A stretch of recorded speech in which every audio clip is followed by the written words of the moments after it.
नमस्कार. निवडणुका झाल्या, निकाल लागले. आता महापौरपदाची रस्सीखेच सगळ्या राजकीय पक्षात सुरू झाली. एकमेकांना आडवाआडवी करायचे, वेगवेगळ्या अटी घालायचे हे उद्योग सुरू झालेले आहेत.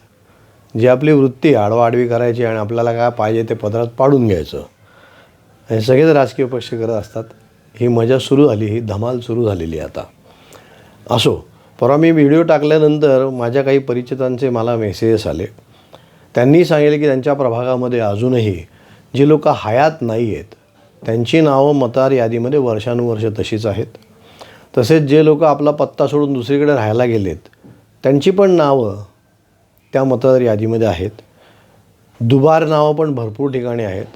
म्हणजे एका प्रभाग नंबर 1मध्ये आहे आणि प्रभाग नंबर 7मध्ये पण आहे, किंवा अजून कुठल्या प्रभागामध्ये आहे, किंवा पुणे शहरामध्ये आहे आणि औरंगाबादमध्ये पण आहे. असेही प्रकार आहेत. आता हे जे काय आहे ते निवडणूक आयोगाचं SIR प्रकरण जे आहे, सिस्टमॅटिक इन्व्हेस्टिगेशन रिव्ह्यू मला वाटतं ते म्हणतात त्याला, तर त्याच्यामध्ये ते हे व्हेरीफाय करू शकतील. पण त्याच्याकरता काय करायला पाहिजे की निवडणूक आयोगाची जी यादी आहे वेबसाईटवरती, त्याच्यावर त्यांनी मोबाईल नंबर रजिस्टर करायला लावावा आणि तो व्हेरीफाय करावा आधारबरोबर.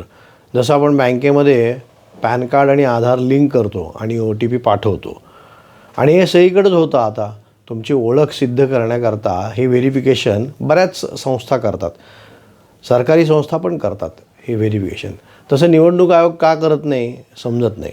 हे जर त्यांनी केलं तर प्रत्येक मतदार यात सहकार्य करेल आणि आपला नंबर देऊन तो ते व्हेरीफाय करेल. हा प्रश्न कुठे उरतो की जे वयोवृद्ध लोक आहेत की ज्यांना हे मोबाईल नंबर टाकणं, ते व्हेरीफाय करणं हे कळत नाही, त्यांना कोणीतरी घरातल्या कुटुंबियातल्या कोणीतरी मदत करणं अपेक्षित आहे. पण त्याच्यामध्ये एकच मोबाईल नंबर असतो का नसतो हा एक चॅलेंज आहे, तो हँडल करायला लागेल.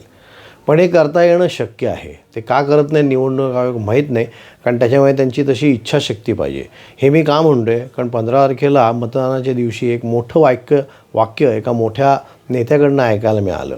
ते म्हणजे कुठलं की हे कसला पगार घेतात माहीत नाही, पण हे फक्त निवडणुकीपुरतं बोलून चालणार नाही. या राजकीय पक्षांनी नेहमीच बघायला पाहिजे की हे पगार नक्की कसला घेतात. आणि त्याच्याकरताच कॉर्पोरेटर, विधानसभा सदस्य, लोकसभा सदस्य यांची नियुक्ती असते की प्रशासन व्यवस्थित चाललं पाहिजे, त्यांनी काम केलं पाहिजे, परफॉर्मन्स दिला पाहिजे. असो, तर हे मतदार याद्यांचं व्हेरिफिकेशन हे नक्की होऊ शकतं, ते आपण करायला पाहिजे. ते केलं तर माझ्या मते वोट चोरी असं काही होणार नाही आणि करायला पाहिजे. तर सर्वजण आपण त्यात प्रयत्न करूया. धन्यवाद. जय हिंद, जय महाराष्ट्र.